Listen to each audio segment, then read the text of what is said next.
Kayaknya pencapaian kalau udah ngecat di Harley itu pencapaian yang emang pengen saya idam-idamkan lah gitu. Mencoba promosi lah, kan dulu nggak ada sosmed, jadi saya berusaha untuk menyebarkan nama lah gitu. Bahwa contoh-contoh hasil karya di print atau di afdruk gitu, zaman dulu bikin kayak album gitu. Nah itu saya bawa-bawa tuh, jadi kayak salesman gitu. Nah Rudy itu bisa tahu tren di Amerika gitu ya, kayak tren waktu itu di Amerika tuh apa, dia udah tahu. Selalu paling dulu lah dia tuh, salah satu yang paling dulu tren-tren di sana dibawa ke sini. Saya nggak tahu tekniknya kayak gimana, bilang aja bisa.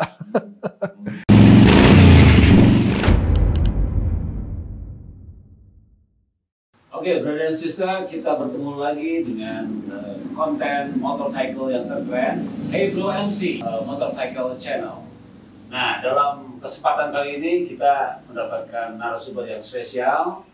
Beliau adalah seorang artis custom paint yang punya reputasi nasional dan internasional. Dan ini adalah kebanggaan dari Kota Bandung ya. Kita kenalkan. Beliau adalah Muhammad Samsul Fahmi. Hai bro. Well, pisan. Gimana kabarnya bro? Alhamdulillah, baik-baik. Siap, oke. Konten yang episode kali ini memang agak berbeda ya. Jadi tidak hanya real bikers, tapi ada juga yang di sekitar motor nih ya, kayak gitu. Otomotif, kemudian di sini juga terutama tentang custom, dunia custom. Yeah. Oke, Brother Fahmi bisa mungkin diceritakan nih ke audiens tentang gimana sih sejarah memulai berkarir sebagai artis dari custom paint ini? Yeah. Awalnya ya, dulu dari kecil tuh saya emang udah suka dengan dunia motor lah. Dulu dari SMP, SMA memang udah suka dengan motor lah gitu. Okay. Dan ternyata saya juga akhirnya memang dari passion saya selain motor itu ada sisi seni lah. Saya suka gambar gitu kan, suka gambar, suka coret-coret waktu SMA tuh. Dan sekolah pun akhirnya masuk ke jurusan desain grafis. Terus habis itu saya sempat kerja juga di Jakarta sebagai desainer grafis di salah satu konsultan desain. Cuman hanya bertahan sekitar 1,5 tahun lah. Yeah. Karena waktu itu kerjanya hanya di belakang komputer kan, desainer digital gitu. Ada sisi passion saya yang kayaknya nggak tersalurkan gitu, bahwa saya ternyata lebih suka yang hands on gitu, jadi sesuatu yang dibuat dengan manual tangan gitu. Akhirnya di sana hanya bertahan 1,5 tahun, lalu saya masuk ke diterima kerja di satu studio. Waktu itu studio itu memang mengkhususkan diri bikin kayak pengecatan gitu, kayak airbrush lah dulu disebutnya ya. Khusus untuk helm-helm pembalap. Waktu itu tahun 90-an akhir sampai 2000-an itu di kita itu sedang musim balap go-kart, balap rally gitu. Nah, si tempat saya kerja itu namanya Archie Design. Dia tuh mengkhususkan diri membuat pengecatan atau airbrush di helm-helm pembalap. Pembalap nasional sih. Waktu itu saya sempat ngerjain punya helmnya semacam Ananda Mikola, Rio Haryanto gitu kan. Nah, di situ saya sekitar bertahan sekitar 4 tahun lebih lah, 4,5 tahun. Nah, dari situ ada sisi lagi ya, sisi sisi akademisi atau sisi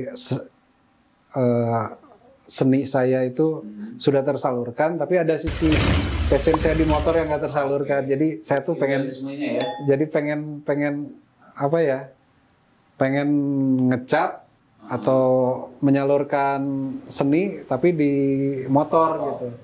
Nah waktu itu saya waktu kerja di Archie Design itu hanya mengerjakan helm aja terus gitu. Jadi ada agak ada yang belum tersalurkan lagi nih gitu.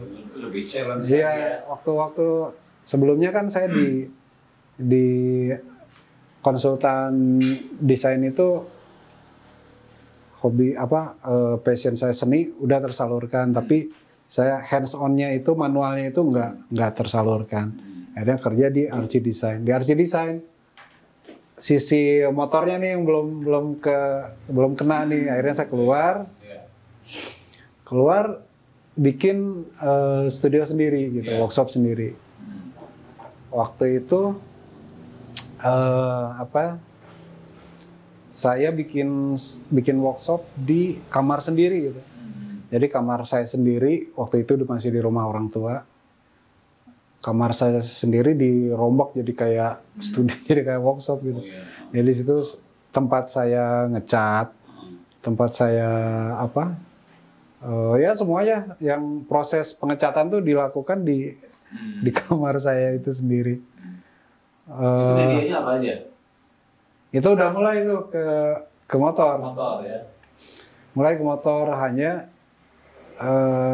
kan ideal yang jadi waktu itu ya, yang jadi idaman saya itu, yang saya impikan itu saya pengen ngecat di motor-motor gede gitulah. Misalnya Harley salah satunya. Kayaknya pencapaian kalau udah ngecat di Harley itu pencapaian yang emang pengen saya idam-idamkan lah gitu. Tapi waktu itu pergaulan saya masih sebatas teman-teman ya. Motor-motornya masih motor-motor kecil, motor CB, motor kayak motor-motor sehari-hari lah, motor kecil, motor Mio dan lain-lain. Jadi untuk awal ya saya ngerjakan punya teman-teman aja dulu gitu, teman-teman motor-motor kecil gitu. Lalu dari situ saya jadi pengen coba ke motor-motor gede kan. Saya jadi kayak mencoba promosi lah, kan dulu nggak ada sosmed. Iya. Tahun 2003 tuh kita memang yang jadi media promosi itu kan yang utama adalah mulut ke mulut ya. Jadi saya berusaha untuk menyebarkan nama lah gitu. Jadi saya kayak salesman gitulah, bawa contoh-contoh hasil karya di print atau di afdruk zaman dulu, bikin kayak album gitu. Nah itu saya bawa-bawa tuh, jadi kayak salesman gitu. Ada bengkel mana nih yang dekat-dekat, oh bengkel ini datengin, ngobrol sama yang punyanya, kenalin nih saya Fahmi, saya suka ngecat motor. Kalau misalnya ada motor yang mau dicat atau digambarin atau apa, bisa ke tempat saya. Ini salah satu contohnya karya saya. Nah kayak gitu, kayak salesman aja gitu, dari bengkel ke bengkel. Dan pertemanan ya. Iya, kalau teman sih karena tinggal kontak-kontak, mana boga motor naon dia kurang catkeun lah gitu. Ini cat ke orang lah gitu. Jadi biar ngeliatin hasil karya saya kayak gimana lah gitu. Banyak sih kejadian-kejadian lucu gitu ya pas waktu saya awal memulai workshop ini. Karena lucunya atau mungkin kalau dulu pas ngalaminnya bukan lucu kali ya, mungkin berat dulu. Tapi sekarang jadi lucu gitu ngetawain kejadiannya. Kalau dulu sih kejadian sempat ngalamin kita semacam diusir secara halus. Jadi mana saha sih gitu. Itu belum lagi ngerjain. Itu masih ngerjain punya teman-teman, masih motor-motor kecil. kan saya pengennya dapat konsumen atau link itu yang motor-motor besar lah gitu ya, karena saya pengen ngerjainnya di situ gitu. Motor-motor besar kan kayaknya kalau saya bikin karya di media yang motor idaman banyak orang gitu, dan saya juga puas itu pasti ngerjainnya, kepuasannya beda lah gitu antara ngerjain motor yang kecil, motor sehari-hari dengan motor yang spesial gitu kan, kesannya kepuasannya beda lah gitu. Nah, waktu itu ada beberapa bengkel yang saya tahu gitu, tahun 2003 itu dulu ada yang di Pasir Kaliki, Zenith, terus ada bengkelnya siapa yang dulu tuh senior pemain dulu lah, ada Ko Iding, ada saya lupa lagi, pokoknya bengkel-bengkel itu saya datengin. Saya nawarin kartu nama, liatin ini. Ya mereka rata-rata bilangnya, oh kita mah udah punya rekanan atau udah spesial, udah langganan ke si Anu gitu yang udah istilahnya mereka udah senior lah, udah pemain duluan lah gitu. Mereka nggak nganggap saya banget gitu. Sering kejadian sakit hati lah gitu, apa gitu, nggak dianggap, ya udah nggak apa-apa. Tapi akhirnya ada mungkin ini satu titik ini ya yang bikin satu trigger yang bikin mulai workshop saya itu dikenal gitu. Jadi dulu tuh ada satu event pertama tuh kalau nggak salah itu ya, Indonesian Chopper Show atau Indonesian Chopper Contest gitu ya di Jakarta. Bukan ya? Yang bikinnya nggak tahu siapa. Bikinnya nggak tahu, soalnya saya nggak datang sana, saya cuma lihat di tabloid aja. Waktu itu kan mau lihat perkembangan otomotif, modifikasi kan di tabloid ya, nggak ada sosmed gitu kan. Saya kan rajin beli kayak Motor Plus, Auto Plus, atau tabloid otomotif. Nah event itu ada di situ tuh, ada dimuat di, kalau nggak salah itu Motor Plus tabloidnya. Ada tuh hasil-hasil itu kan kontes, jadi hasil kontesnya ada tuh di situ. Nah, karena saya berkecimpung di custom paint, ada di situ base painting motor chopper, base painting pemenangnya dari Bandung. Wah ini pemenangnya dari Bandung, waktu itu kesannya, wah ini keren nih, saya harus lihat nih motor ini nih, base painting nih gitu. Nah waktu saya datang ke event Brotherhood waktu itu yang di Braga kalau nggak salah, saya datang tuh, motor itu ada ternyata di situ. Saya deketin motor itu, lihat detailnya. Ini base painting nih. Waktu saya lihat, aduh, base painting kok gini ya kualitasnya? Kok kayak gini? Sorry, basicnya itu motornya custom. Airbrush, oke.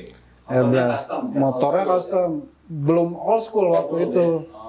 Waktu itu masih musim Pro Street. Ban-ban besar.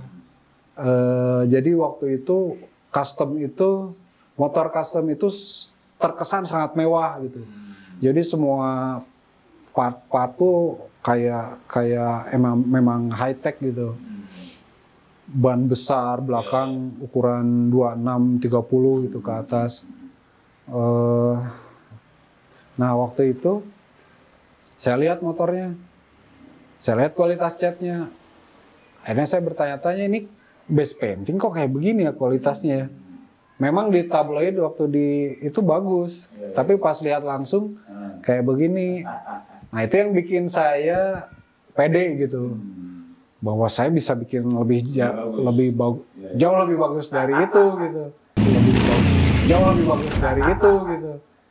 Ya, tapi dengan pendekatan dulu airbrush atau masih airbrush kan, belum ke. Nah, waktu dulu di kita itu tahun sekian istilah custom paint masih belum familiar.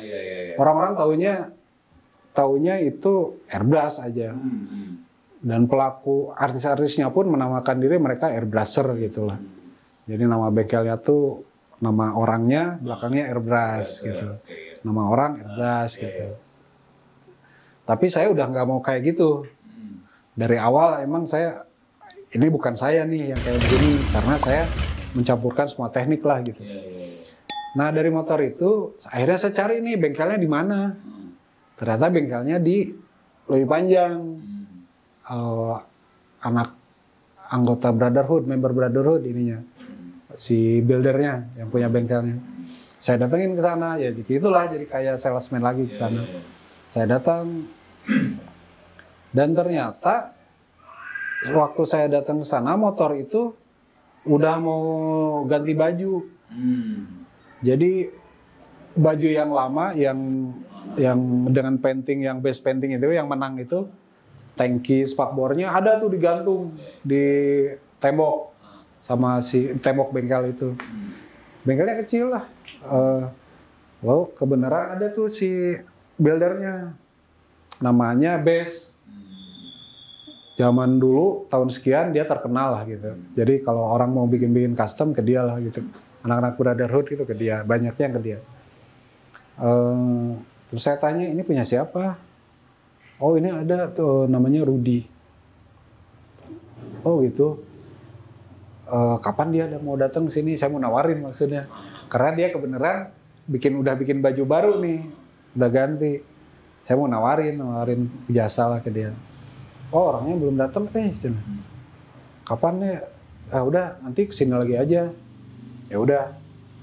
Akhirnya saya nawarin ke si dia kalau ke si Base itu, Kang kalau misalnya mau ngecat nih saya bisa ngecat lah. Gitu. Oh cat motor, ya udah punya saya aja dulu tuh. Itu ada BSA bisa nggak berapa? Waktu itu saya ingat nawarin harganya 500.000 untuk full body satu BSA gitu. Tapi itu restorasi, jadi nggak ada teknik painting di situ. Orinya ya? Iya, restorasi jadi originalnya BSA kayak gimana gitu. Tapi akhirnya saya kerjain juga istilahnya buat promosi lah gitu dan harga sekian gitu, padahal rugi banget gitu harga sekian itu. Udah selesai. Waktu saya ngirimin ke sana, ketika selesai itu, ada tuh kebetulan si Rudy itu, ada nih orangnya langsung saya beranikan diri nawarin, bos, ini saya ngecat nih, kali aja motornya mau dicat tempat saya. Wah, saya udah ada yang langganan, udah ada ikatan batin katanya sama painternya. Oh gitu, ya udah. Terus tapi dia akhirnya nanya, ada contohnya nggak kamu ngerjain yang mana? Ya ini BSA nih, BSA punya Base. Sama ini motor saya dulu saya pakai CB tapi udah dipakai body Honda XL dulu tuh. Tangkinya saya cat. Ini nih contoh kerjaan saya liatin tangki yang saya kerjain. Dia nggak langsung muji atau gimana, diem aja, perhatiin. Nah, tapi saya ngasih kartu nama, mungkin kepikiran sama dia gitu ya, karena kualitas cat yang saya bikin itu udah bagus gitu, dibanding sama yang cat yang dia bikin sebelumnya. Gitu. Mungkin kepikiran, akhirnya dia ngontak, bisa ketemu lagi nggak di bengkel Base gitu. Datang lagi saya ke sana. Sok kamu bisa nggak ngerjain motor ini? Sok boleh. Kamu bisa pinstriping nggak? Nah di situ saya mulai mengenal pinstriping tuh istilah. Oh pinstriping kayak gimana? Karena waktu itu belum ada yang bisa pinstripe di sini dan orang yang tahu pinstriping juga orang-orang tertentu aja. Salah satunya Rudy itu. Nah Rudy itu bisa tahu tren di Amerika gitu ya, kayak tren waktu itu di Amerika tuh apa, dia udah tahu. Selalu paling dulu lah dia tuh, salah satu yang paling dulu tren-tren di sana dibawa ke sini. Dia trennya di Amerika sedang tren tuh pinstriping. Nah dia liatin tuh dia majalah sana gitu. Oh kayak gitu. Saya nggak tahu tekniknya kayak gimana, bilang aja bisa. Nih bisa nggak kayak begini? Oh bisa lah gitu. Ya udah beraniin dulu lah. Yang penting itu motor saya kerjain lah. Gitu. Ya udah akhirnya dia ngasih, sok alamat di mana rumah, tempat ininya, workshopnya di rumah Jatayu. Jadi rumah saya itu masuk gang di daerah Jatayu, masuk gang tapi jadi kalau mau ngangkut part-part tuh parkirnya di area masjid gitu. Dari situ diangkut dari mobil ke rumah saya gitu, ke gang masuk. Masuk aja ke, udah diangkut aja ya ke workshop saya. Udah saya kerjain gitu. Nah saya cari-cari kan pinstriping waktu itu caranya kayak gimana, saya belum tahu kan. Terus waktu nggak kayak sekarang kan. Sekarang tinggal lihat YouTube gitu ya. Referensinya, literaturnya lihat YouTube. Kalau sekarang mah gampang. Kalau dulu nyari-nyari gimana ya caranya? Cari-cari majalah berarti, cari-cari majalah luar. Majalah luar udah jarang juga tentang motor gitu kan. Akhirnya nanya ke Rudy, di mana pinjem majalah-majalahnya lah buat referensi. Kalau enggak, saya ke warnet gitu ya, lihat-lihat di warnet, pinstriping, search. Oh kayak gini, oh kuasnya tuh kayak begini. Saya ubek kuas, nyari kuas gitu kan, saya nggak tahu tuh sebenarnya spesifikasi kuasnya kayak gimana. Saya bawa di print tuh, bentuk kuasnya kayak gimana, dipapai gitu ya, saya telusuri semua toko alat-alat lukis, toko-toko buku. Ada kuas yang kayak begini nggak? Apa itu kuas apa? Nggak ada, sama sekali nggak ada. Nggak ketemu aja, udah ubek saya hampir semua toko ini gitu ya, toko alat-alat tulis, alat-alat lukis gitu. Nggak ada, pokoknya nggak ketemu aja. Udah, akhirnya saya ngakalin aja, pakai kuas biasa, tapi dimasking gitu, dia akalin lah pokoknya mah, jadi kayak pinstriping beneran lah gitu. Nah, waktu itu temennya Rudy juga ada tuh, namanya Dudi, anak BB juga. Mau dicat di tempat saya, jadi barengan nih jadinya, jadi 2 motor saya kerjain langsung. Udah akhirnya selesai, konsep mereka kasih referensi, saya kerjain gitu. Saya belum berani memperlihatkan idealisme saya karena saya juga masih nyari-nyari gitu, ini kayak gimana sih trennya gitu. Dan mereka referensi kayak gini nih, udah jadi aja ya. Udah mulai aplikasi glitter, aplikasi, tapi yang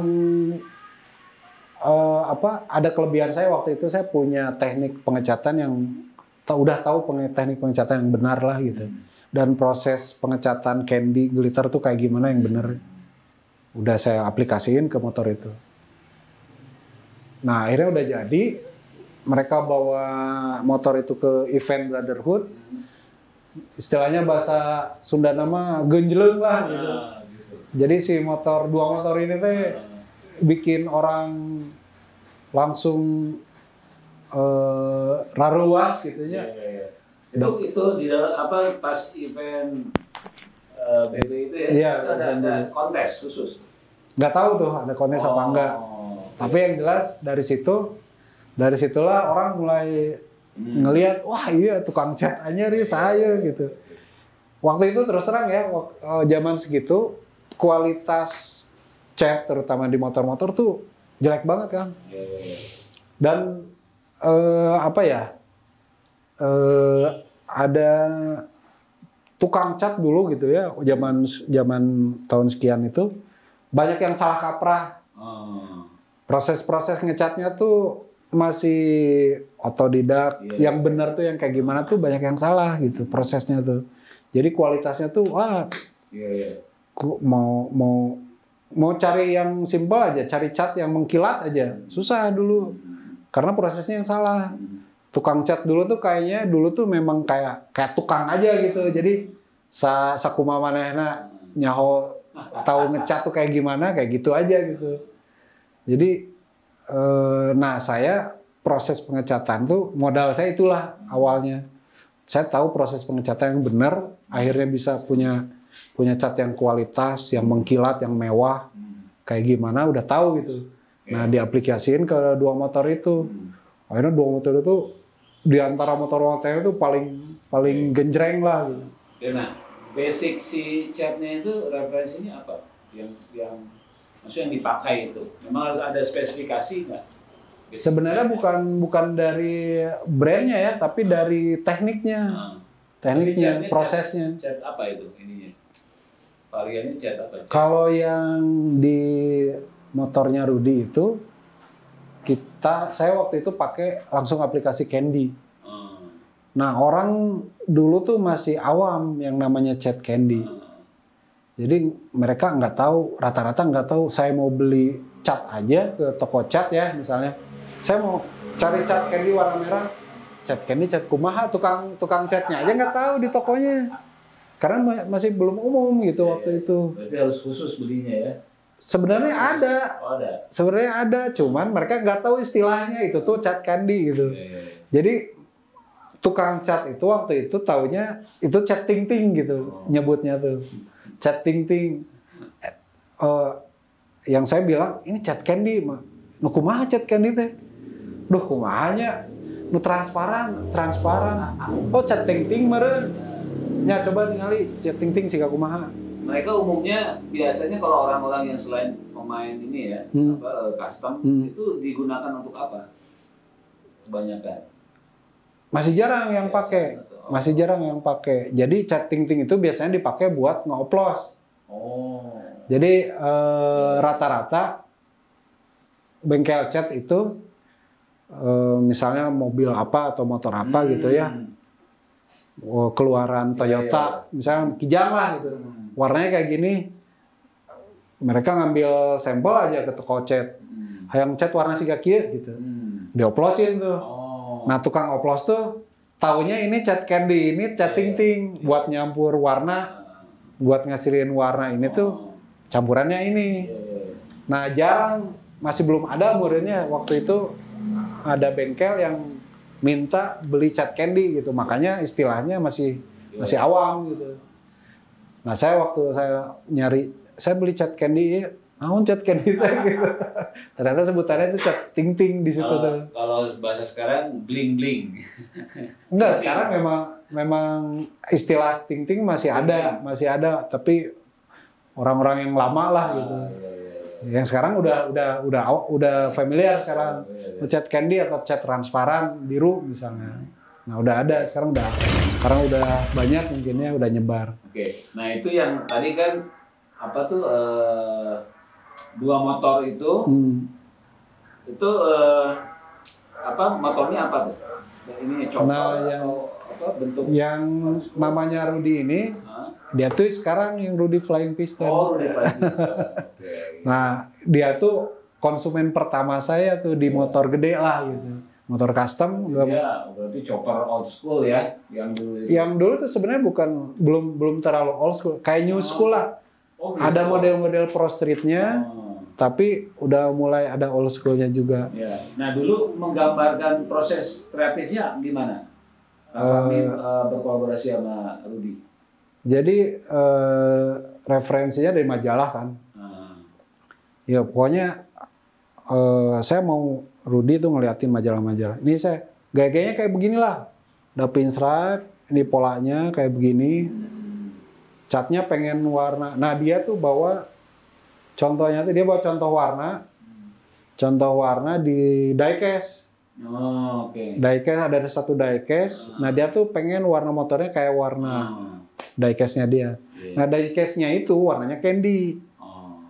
Akhirnya saya bikin cocok nih buat ngeliatin, cocok nih buat ngeliatin apa kelebihan saya gitu. Ya, oke ya. Jadi ini brother and sister ini sekilas tentang historis awal nih dari perjalanan karir Kang Fahmi di dunia custom paint, terutama lebih ke media. Tadi menyebutkan media awalnya helm, ya, kemudian masuk ke motor juga mulai dari motor-motor kecil ya, yang CB gitu ya. Yang pertama tuh CB ya. Pertama CB. Oke. Kemudian naik ke custom yang basic mesinnya adalah Harley ya. Nah, kayak gitu. Dan ini menjadi satu obsesi, passion yang memang terus diperjuangkan oleh seorang Fahmi.